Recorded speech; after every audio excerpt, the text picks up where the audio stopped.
अस्सलाम वालेकुम। Drama serial जान निसार की सेकंड लास्ट एपिसोड में हम सब देखेंगे कि जवार की बरसी का दिन आ जाता है, जिस पर अम्मा और बाबा साईं चाहते हैं कि नौशेरवा इनके साथ हवेली चले, लेकिन नौशेरवा का दिल तो उलझाव का शिकार है। इसका कहीं भी दिल नहीं लगता। कशमाला इन सब का फायदा उठाते हुए एक आखिरी दाव खेलकर सारे सबूत और निशानात मिटाकर हवेली पर राज करने के लिए रखते सफर बांध रही होती है। नौशेरवा की कही बात पर कि वो दुआ को तलाक दे रहा है, वो जाफर के पीछे लग जाती है कि जल्द से जल्द वो तलाक के पेपर तैयार करवाए। जैसे मैंने पिछली एपिसोड 64 के रिव्यूज में आपको बताया था कि जाफर और दुआ मिले हुए हैं और इन दोनों ने ही सरफराज को किडनैप किया होगा। ये बात आखिर सच ही निकली। अभी तो जाफर कशमाला को वकील का झूठ कहता है कि वो शहर में नहीं है, अभी शहर से बाहर है। कशमाला के प्रेशर की वजह से जाफर दुआ को कॉल करता है कि वो जल्दी अपना काम मुकम्मल कर ले।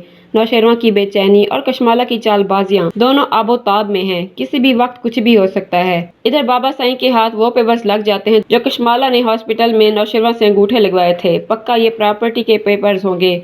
और एक जैन ये भी कहता है कि शायद ये जवार का कोई लिखा हुआ खत हो, कशमाला के मुताल्लिक इसमें कोई राज हो। जैसा कि हमें एपिसोड 63 में दिखाया गया था कि कशमाला नौशेरवा को पाना चाहती थी ताकि मनपसंद लड़के से शादी करके वो इस हवेली पर राज कर सके, लेकिन ये इसका ख्वाब ख्वाब ही रह जाता है। दुआ भी अब मजीद चौकन्नी हो जाएगी। वो सरफराज को मिलने जाएगी और उसे बताएगी कि उसने उसे अगवा करवाया है। दुआ सरफराज को ये भी बता देगी कि वो इसके साथ मोहब्बत का झूठा ड्रामा कर रही थी ताकि वो सरफराज के साथ रहकर इससे ये हकीकत जान सके कि आखिर इसका साथ देने वाला कौन शख्स है। दुआ जाफर की मदद से सरफराज को नौशेरवा के घर लेकर जाएगी। सभी दुआ और सरफराज को देखकर हक्के बक्के रह जाएंगे। कशमाला के तो पसीने छूट जाएंगे। वो अपने आप को सही साबित करने की कोशिश करेगी, लेकिन बाबा साईं कशमाला की हकीकत क्या है सबको दिखा देंगे। ऊपर से दुआ कशमाला और सरफराज की सभी रिकॉर्डिंग्स और मैसेजेस नौशेरवा के सामने रख देगी। सरफराज देखेगा जब इसका भांडा फूट चुका है तो वो अपनी जान बचाने के लिए नौशेरवा से जवार की मौत का राज बताएगा कि आज तक जो कभी भी नौशेरवा और इसकी फैमिली को नहीं पता चला कि उनके साथ जो भी होता रहे इस सब के पीछे कौन था। सरफराज बता देगा कि कशमाला ही थी